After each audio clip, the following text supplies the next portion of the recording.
Hello everyone, I am Sanskrati Rai and today we are going to study about Union Public Service Commission UPSC. What is UPSC? Union Public Service Commission. UPSC is a constitutional body. UPSC एक संवैधानिक निकाय है। संवैधानिक निकाय वह होते हैं जिनके बारे में संविधान में वर्णन मिलता है। यूपीएससी कॉन्स्टिट्यूशनल बॉडी के अंडर आती है। इसके बारे में कॉन्स्टिट्यूशन में बताया गया है। In our constitution from article 315 to 323 हमारे संविधान में आर्टिकल 315 से 323 के बीच यूपीएससी का composition, appointment, removal of members, power and functions of the UPSC बताया गया है। किन आर्टिकल्स में? आर्टिकल 315 टू 323 इन पार्ट 14 संविधान के भाग 14 में। Composition of UPSC. UPSC mainly consists of a chairman and 10 members. UPSC में एक चेयरमैन होंगे और बाकी 10 members होंगे, 10 सदस्य होंगे। And at present, Pradeep Kumar Joshi is the chairman of UPSC at present, जिन्हें 25 of August 2020 को चेयरमैन बनाया गया है और उन्होंने अरविंद सक्सेना की प्लेस ली है। The term and conditions of service of the chairman and members of the commission are governed by the UPSC Regulations 1969.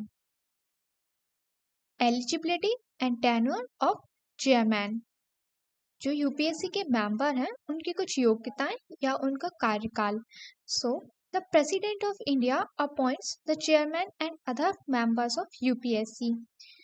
जो भारत के राष्ट्रपति हैं वह यूपीएससी के चेयरमैन और बाकी के मेंबर्स को नियुक्त करेंगे। Generally the members are civil servants with at least 10 years of experience either in centre and state service. और जो यूपीएससी के मेंबर्स होते हैं या चेयरमैन होते हैं उन्हें कम से कम 10 साल तक का वर्किंग एक्सपीरियंस होना चाहिए सेंटर या फिर स्टेट सर्विस में। Tenure, each member holds his office for a term of 6 years. UPSC के जो मेंबर्स होंगे वह अपना पद 6 साल तक के लिए ग्रहण करते हैं। जब से उन्होंने अपना पद ग्रहण किया है उसके 6 साल बाद तक वह अपने पद पर बने रह सकते हैं। और until he attains the age of 65 years, या फिर वह अपनी एज 65 जो 65 years ऑफ एज है उसको अटेन कर लें।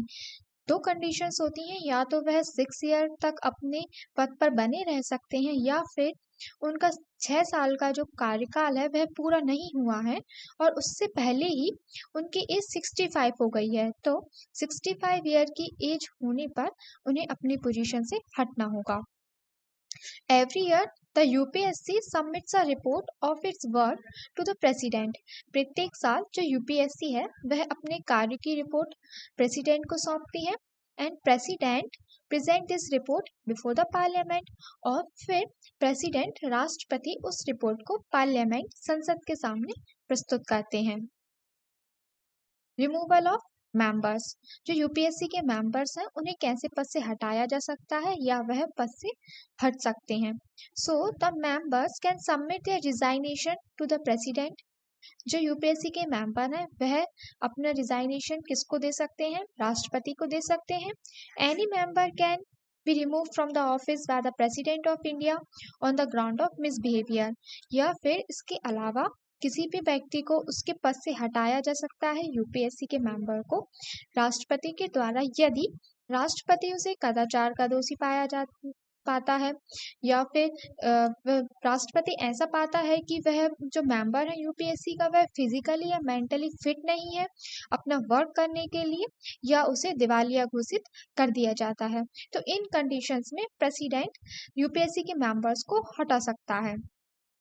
The members can be removed from the office by the President of India on the ground as well as the procedure is given in Article 317 in the Constitution of India.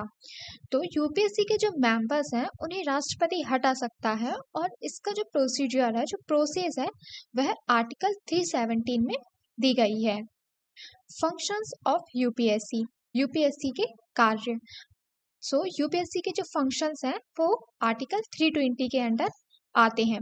UPSC का main work यदि देखें तो UPSC का main work होता है civil exam को conduct कराना। तो सिविल सर्विसेज के लिए जितने भी एग्जाम्स होते हैं वह यूपीएससी कंडक्ट कराती है एंड यूपीएससी इंटरव्यू के थ्रू अपने कैंडिडेट को सेलेक्ट करती है। यह यूपीएससी का मेन फंक्शन है। Articles, these are some articles which are related to UPSC. First is Article 315. Article 315 says that there is a Public Service Commission for the Union and for the state. Okay. Article 316. Article 316 is related to the appointment and term of office of members. Article 317. Article 317 is related to the removal and suspension of a member of a Public Service Commission. Article 318. Article 318 says that there is a power to make regulations as to conditions of service of members and staff of the Commission. Article 319. Article 319 prohibit as to the holding of office by members of the Commission on ceasing to be such members. जो Article 319 है वह UPSC के members पर इस चीज के लिए रोक लगाता है कि उनका यूपीएससी के पद से कार्यकाल खत्म होने के बाद वह किसी भी सेंटर या स्टेट गवर्नमेंट में स्टेट सर्विस में काम नहीं कर सकते हैं। इस चीज पर आर्टिकल 319 पाबंदी लगाता है। Article 320 is related to the functions of Public Service Commission. Public service commission के क्या कार्य होंगे यह आर्टिकल 320 में बताया गया है। Article 321 is related to the power to extend functions of public service commission, यानी कि पब्लिक सर्विस कमीशन की जो शक्तियां हैं उनको बढ़ाया जा सकता है। यह आर्टिकल 321 में है। Article 322 is related to the expenses of public service commission. Public service commission के जो खर्च हैं उनसे रिलेटेड है article 322। Article 323 is related to the report of public service commission. Means कि जो पब्लिक सर्विस कमीशन है वह हर साल अपने कार्य की रिपोर्ट प्रेसिडेंट के सामने प्रस्तुत करेगा और प्रेसिडेंट उस रिपोर्ट को पार्लियामेंट के सामने प्रस्तुत करेगी। It is in article 323।